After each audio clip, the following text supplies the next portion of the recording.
ऋषि और झनक बिताएंगे स्कूल में एक रात। जी हाँ दोस्तों, हम बात कर रहे हैं स्टार प्लस के शो झनक की। तो दोस्तों आगे बढ़ने से पहले अगर आप हमारे चैनल पर नए हैं तो इसे सब्सक्राइब कर दीजिए, साथ ही बेल आइकन दबाना ना भूलें। वीडियो अच्छा लगे तो इसे लाइक ज़रूर कीजिएगा। चलिए आगे बढ़ते हैं दोस्तों। जैसे कि झनक टीवी सीरियल में झनक की कहानी में अनिरुद्ध और अर्शी पूरी कोशिश कर रहे हैं कि अदिति की ज़िंदगी संवारने की, उसकी ज़िंदगी बर्बाद ना हो ये बचाने की। लेकिन यह सब कुछ काफ़ी ज़्यादा मुश्किल सा होता जा रहा है, क्योंकि अब इन सब के बीच सीरियल के आगे आने वाले एपिसोड में आप देखेंगे हाई वोल्टेज ड्रामे, जहां पर ऋषि झनक के गांव में पहुंच गया है। उन झनक सिर्फ छोटी झनक साफ साफ कह रही है ऋषि के कि आप यहां से चले जाइए, आप यहां पर क्यों आए हैं। लेकिन ऋषि झनक को छोड़कर जाने के लिए बिल्कुल भी तैयार नहीं है। वो साफ साफ मना कर देता है कि झनक, मैं तुम्हारे लिए यहां आया हूं और मैं जब तक प्रोग्राम ख़त्म नहीं होगा तब तक मैं नहीं जाऊंगा। अब आगे आने वाले एपिसोड में आप देखेंगे ढेर सारे हाई वोल्टेज ड्रामे, जहां पर अनिरुद्ध पूरी तरह से अदिति की चिंता कर रहा होगा कि मेरी बेटी की ज़िंदगी बर्बाद ना हो। वहीं ऋषि और झनक के बीच की नज़दीकियां बढ़ने वाली है। ऋषि और झनक एक दूसरे के साथ रात बिताने वाले हैं। वेल ऋषि झनक के गांव में पहुंचा है और यहीं पर आप देखेंगे ऋषि और झनक के बीच की नज़दीकियां बढ़ेगी। ऋषि झनक एक दूसरे के करीब आएंगे। जी हाँ दोस्तों, ऋषि और झनक एक दूसरे के करीब आएंगे, जहाँ देखने को मिल रहा है कि कैसे ऋषि झनक को बार बार वो कर रहा है कि नहीं, वो उससे प्यार करता है। लेकिन झनक मना करती है, कोशिश करती है उससे दूर रहने के लिए। लेकिन प्यार तो प्यार है, एक दूसरे के पास तो खींचेगा ही, वो एक दूसरे से दूर नहीं हो सकते हैं। जी हाँ दोस्तों, देखना तो इंटरेस्टिंग बनता जा रहा है झनक सीरियल। झनक एक दूसरे के करीब तो आ रहे हैं सीरियल कहानी में, उसके बाद क्या होगा। जी हाँ दोस्तों, काफ़ी ज़्यादा इंटरेस्टिंग कहानी बढ़ते जा रही है। चलिए आगे बढ़ते हैं दोस्तों। तो ऋषि को देखकर काफ़ी खुश होते हैं, क्योंकि गांव वालों तो यही लगता है कि ऋषि और झनक दोनों पति पत्नी हैं। झनक अंदर से खुश तो होती है, लेकिन कहीं ना कहीं उसे अदिति को लेकर डर भी होता है। तभी झनक कहती है, सहरी बाबू आप यहाँ क्यों आए हैं। ऋषि कहता है, झनक मुझे नहीं पता था कि मेरे आ जाने से तुम्हें इतना प्रॉब्लम होगा। तो यहाँ पर कहती है, प्रॉब्लम होगा सहरी बाबू, हम आपसे कहे थे ना कि हम आपसे कोई भी संपर्क नहीं रखना चाहते हैं, तो फिर आप यहाँ क्यों आ गए। तो यहाँ पर ऋषि कहता है, झनक क्या तुम यह बात दिल से कह रही हो। तो यहाँ पर झनक कहती है, हाँ पहले भी दिल से कहा बोली थी और आज भी। जहाँ पे ऋषि कहता है, झनक क्या हम दोस्त बनकर रह सकते हैं। तो यहाँ पर झनक दोस्त बनने से भी मना कर देती है और कहती है, सहरी बाबू मैं आपसे कोई भी रिश्ता नहीं रखना चाहती हूँ, क्योंकि मेरी वजह से अदिति दीदी और आपके रिश्ते के बीच ऑलरेडी से प्रॉब्लम आ चुके हैं। तभी यहाँ पर देखने को मिलेगा कि ऋषि झनक के अपने दिल की बात कह देता है कि वह बात सुनते ही झनक को काफ़ी हैरान रह जाती है। देखना आगे दिलचस्प होता है कि क्या झनक ऋषि के प्यार को एक्सेप्ट करेगी और ऋषि के साथ अपने नए रिश्ते की शुरुआत करेगी। जी हाँ दोस्तों, कहानी में बहुत रोमांचक मोड़ चलते जा रहे हैं, आते जा रहे हैं। फिर देखते हैं आगे क्या होता है। वहीं दूसरी तरफ दिखाया जाता है कि महसूस नहीं होने देगा। तभी गांव वाले कहते हैं, लेकिन झनक बिटिया तुम यहाँ अकेले कैसे रहोगी। सहरी बाबू के साथ तुम्हारी शादी हुई है तो उन्हें भी तो तुम्हारे साथ गाँव में रहना पड़ेगा। ऐसे में झनक कहती है कि अब वह इस गाँव में कभी नहीं आएंगे।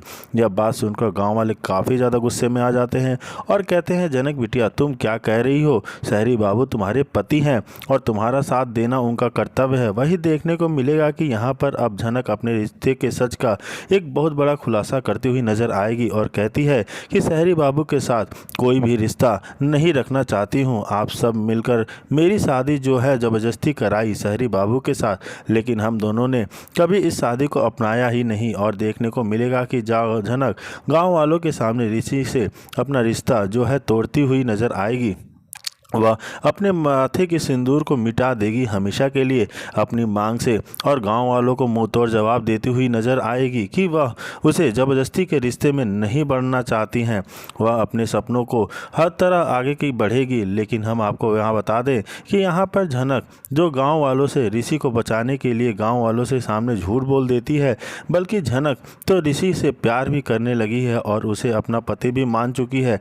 तो देखना आगे इंटरेस्टिंग होगा कि कहानी में क्या नया ट्रैक आने वाला है। फिलहाल जो देखने को मिल रहा है कि क्या होता है ऋषि के साथ, कि वह अपनी शादी को बचा पाएगा कि नहीं। जी हाँ दोस्तों, वह अदिति के साथ अपनी नई ज़िंदगी बिताने का तो शुरुआत तो कर दिया है, लेकिन क्या वह बिता पाएगा। जी हाँ दोस्तों, काफ़ी इंटरेस्टिंग ट्विस्ट चलने लगा है कहानी में। जी हाँ दोस्तों। अपनी लाइफ में लाएगा या फिर अदिति की ही होके रह जाएगा। जी हाँ दोस्तों, देखना तो काफ़ी दिलचस्प होता है। हॉस्पिटल से अदिति घर आ जाती है, पुतुल के साथ हॉस्पिटल पहुंचती है तो सब लोग झनक के ऊपर गुस्सा करने लगते हैं, चिल्लाने लगते हैं कि यह लड़की यहाँ पे क्या कर रही है।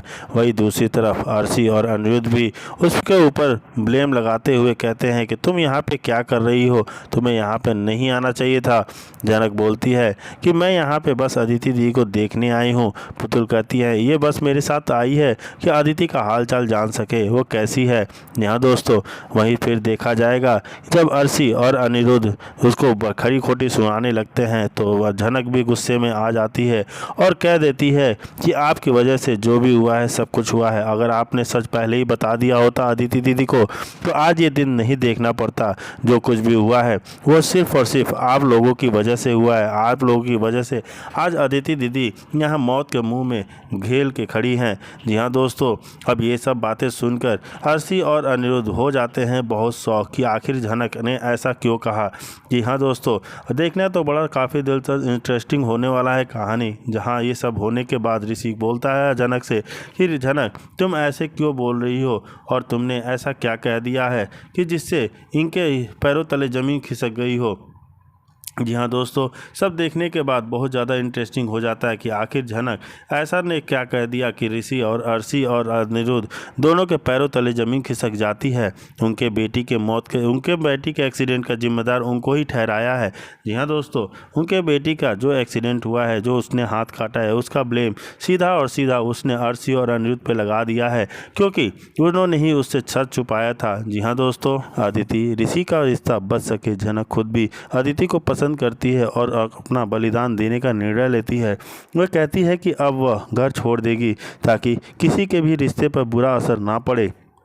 उसे दूसरी तरफ उसी उथल पुथल के बीच अदिति की मानसिक स्थिति बेहद ख़राब हो जाती है। वह चाकू उठा लेती है और कहती है कि उसका हमेशा गलत ही क्यों होता है। इस कारण वह अपने हाथों को काटने का प्रयास करती है।